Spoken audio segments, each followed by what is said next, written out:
Okay, so if we've just done our integration using the trapezoid, can we actually do this using some mathematics? Well, the answer is yes.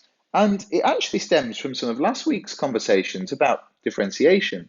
So for example, if we have a curve that looks a little bit like this, and this is our function f of x, we could describe how the curve changes by taking the differential of f of x.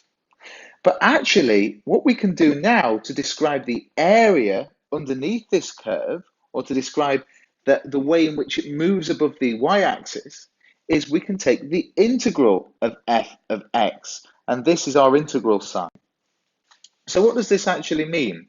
Well, for example, if we'd had some numbers like last week and we'd said that maybe we want to find the differential of dy by dx dx of x squared, we'd have said that that goes to 2x. Therefore, if we then wanted to integrate this back, we would say, well, the integral of 2x with respect to our dx, or our delta x, depending on how you want to write it, is equal to x squared. Okay, but we also have to say something else, because what we've done in differentiation or integration is, if you remember, if you differentiate something, say we had x squared plus 13, if we were to differentiate that with respect to x, that would actually go to 2x, and we lose this 13. So what we have to do when we integrate is we have to say, when this is a definite integral, when we don't know what's happening, we have to say we add a constant. And this constant value would therefore then make up for this 13, which we might have disappeared.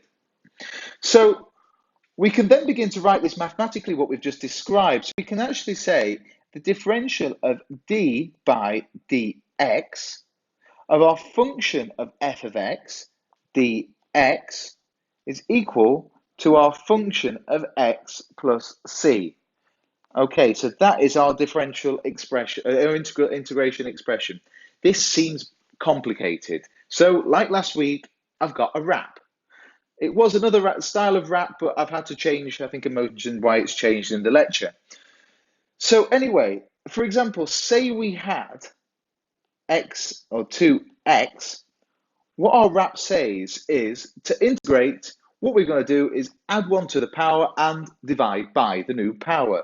So this would be add 1 to the power, well, this is a 1, so it'd be x squared, 2x squared, and divide by the new power. So our answer would be x squared plus c. Our differential of 2x, it gets to here, and we get to x squared plus c. So potentially we can do another example here if we have this definite integral. So maybe we have something where it's 3x squared, should have been a dx there, dx, and we're now going to try and calculate how we can get this into our integral form. So we can say that, well, add 1 to the power, so that would be 3, so that'd be 3x cubed, divide by the new power, 3, therefore our answer would be x cubed plus c. So it's not too difficult really, this integration. Maybe we do something a little more difficult. Maybe we have something like we have in the examples. Example, find the integral of x to the power of 7 plus 1 over x squared minus the square root of x. So we've got some of the indices that we were playing with last week.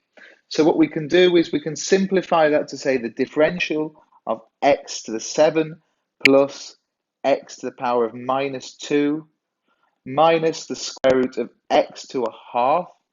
And then we can start to separate these values. So this would then equal, so add 1 to the power, which would be x to the power of 8, divide by the new power, plus add 1 to the power, x to the minus 1, divide by the new power, which would be divide by minus 1, and we have minus, add 1 to the power, and divide, oh sorry, that shouldn't be, that should be there, add 1 to the power and divide by the new power. So a half plus 1 is 3 over 2. So it'll be 2 over 3x to the power, to the power of 3